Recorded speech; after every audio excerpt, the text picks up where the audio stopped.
మేఘశ్యాముడు అనే ఒక భక్తుడు ఉంటాడు. గొప్ప శివభక్తుడు అతను. శివ పంచాక్షరి ఓం నమ శివాయ అని చక్కగా వల్ల వేస్తూ ఉండేవాడు, పఠిస్తూ ఉండేవాడు. అటువంటి మేఘుడు బాబా దగ్గరికి వస్తే భాగ్యం అనుకుంటూ వస్తాడు. చూడండి, ఇది మనసులో అనుకున్నాడు, బయటకు వెళ్ళాలి. బాబా దగ్గరికి వచ్చాడు. ద్వారకామాయిలోకి అలా రాగానే బాబా అతన్ని తీక్షణంగా చూశాడు. బాబా నమస్కారం అన్నాడు. రేయ్, నువ్వు గొప్ప జాతి బ్రాహ్మణుడు, నేను పేద ఫకీరురా, నువ్వా నాకు నమస్కారం చేసేది? ఈ వెధవని తరిమేండిరా అన్నాడు బాబా. చూడండి, ఎప్పుడైతే బాబా మాట అన్నాడో మేఘుడు వణికిపోవడం ప్రారంభించాడు. అమ్మో, నా మాటలని నేను చెప్పేస్తున్నాడే, నిజంగా ఆయన గొప్పవాడే, నేను అపోహపడ్డానే అని మరల బాబా వద్దకు వెళ్లే ప్రయత్నం చేసిన బాబా అతన్ని రాని వల్ల నాసిక్ వెళ్ళాడు. త్రయంబకేశ్వరుడికి 6 మాసాలు సేవ చేసుకున్నాడు. అనంతరం మరల బాబా వద్దకు వచ్చాడు. భయపడుతూ లోపలికి వచ్చాడు మేఘుడు. అమాంతం బాబా పాదాల మీద పడ్డాడు. బాబా ఏమనలే, మేఘ లే అన్నాడు.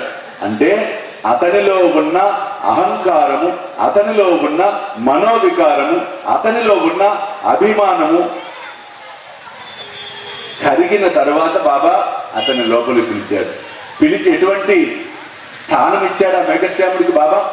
ప్రతినిత్యము ఒంటికాలు మీద నిలబడి మేఘశ్యాముడు బాబాకు మధ్యాహ్న హారతినిచ్చేవాడు. హేవుని పంచారతి కరో బాబాంసి హారతి, సాయి సింహారతి కరో బాబాంసి హారతి.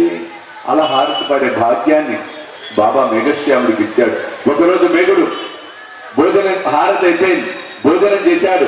తన బసకు వెళ్ళాడు. తన గదికి వెళ్ళి గడిపెట్టి పడుకున్నాడు. అది మధ్యాహ్న సమయం, చలికాలం. కిటికీ తలుపులన్నీ వేసుకున్నాడు. మగతగా నిద్రపోతున్నాడు. అంటే డీప్ స్లీప్ లో లేడు. ఉన్నట్టుండి బాబా మాటలు వినబడ్డాయి. మేఘ మేఘ లేచి త్రిశూలాన్ని గీయరా అని అక్షింతలు వేశాడు బాబా మేఘుడి మీద.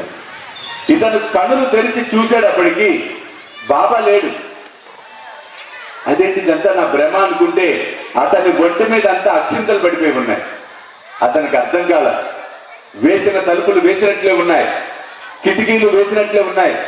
బాబా మాటలు విన్నాడు, బాబాను చూచాడు, కానీ బాబా లేడు. కానీ బాబా విసిరిన అక్షింతలు ఉన్నాయి. అతనికి అర్థం కాల.